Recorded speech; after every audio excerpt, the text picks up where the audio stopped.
booties for black girl nerds.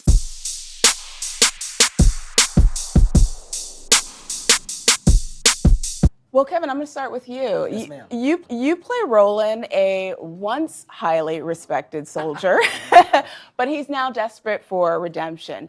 Is seeking redemption more of an ego thing for him, or is there something else there? I don't think it has anything to do with ego. I think it has to do with understanding of what he once thought not being the case anymore, and him trying to correct his wrongs.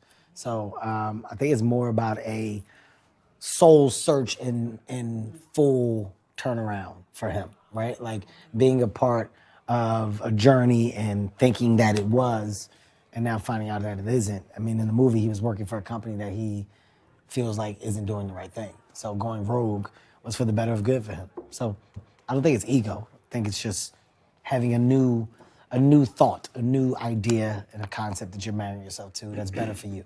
Right. Yeah. I look forward to seeing his complicated journey. Thank you. Yeah. That's what I do well. I do complication very well. You're a very complex guy. That's what, by the way, multifaceted. By the way, you get it.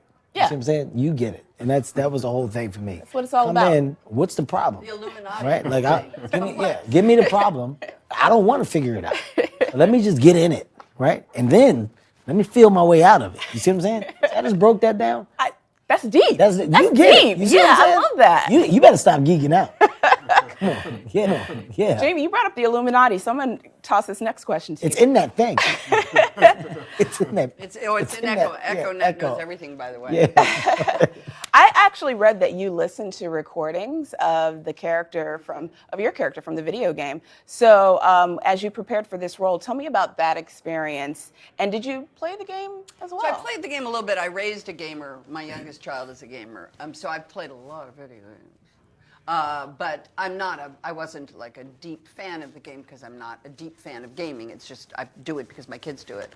I did a couple things. I wanted to hear what the characters sounded like, but what the miracle was that when I landed in Budapest, actually a flight to Budapest, the woman who created Tannis, the character I played, was my seatmate.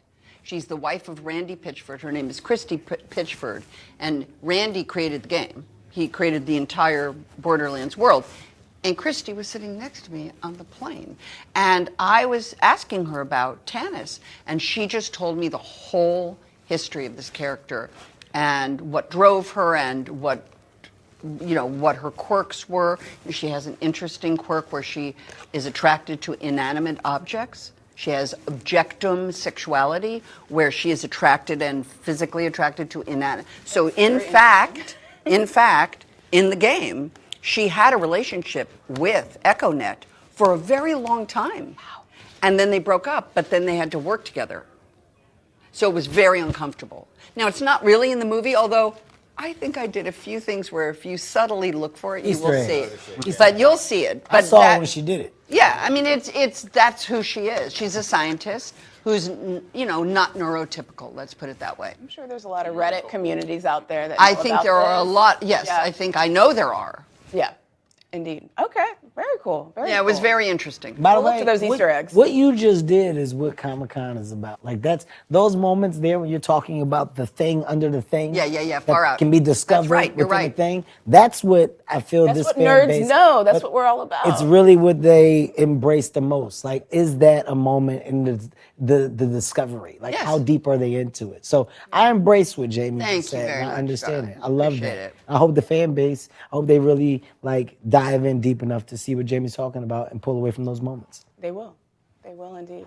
Florian, for you, the difference between your character and all of the other psychos in the community is that he's got a soft spot in And the his best heart. looking. Yeah. That I got too. the best body Facts. compared to the other Facts ones. on top of facts. Please go on. I went To out. make a statement. You know, that's the part I went out for. Really? Okay. That's what I wanted. okay. I wanted to be the psycho. We're learning a lot of new Yeah, things about you, they Kevin, made today. me go to play Roland. I wanted the psycho part. But you've got a soft spot, or his character, got a soft spot in his heart for Tiny Tina. So is that the only difference in his character, is the fact that he's got this soft You mean spot? in the movie? Yeah. Well, of course, Tiny Tina plays a big part in his life. I feel like he's the big brother that she never had. But the character, like you said, has a lot more depth to it, especially when you know the game, when you played the character.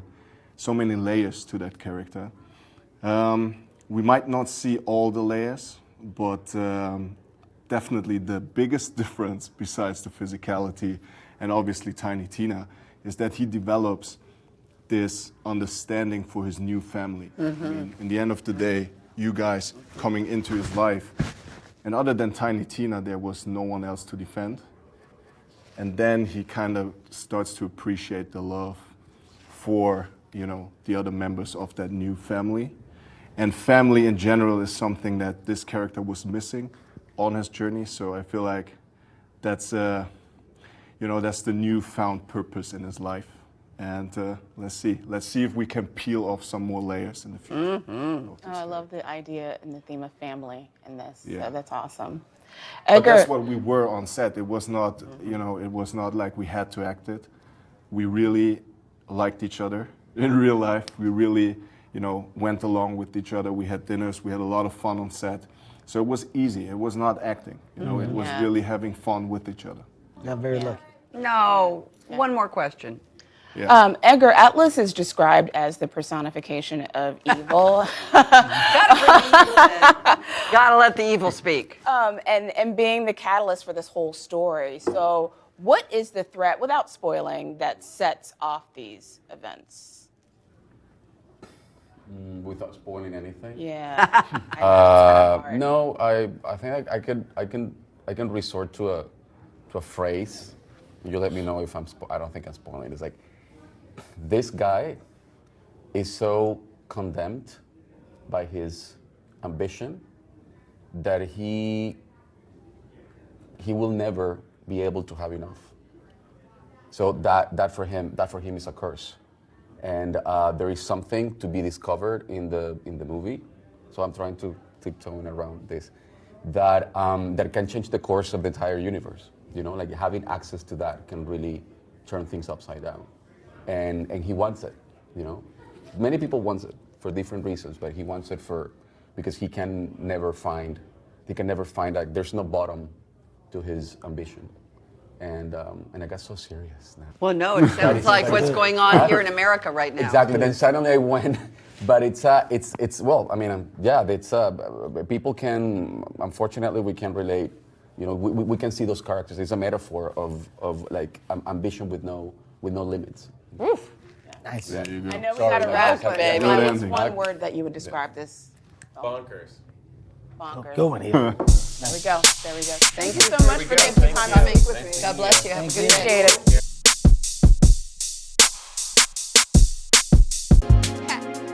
Better shake your booties for black girl nerves. Better shake your booties for black girl nerves.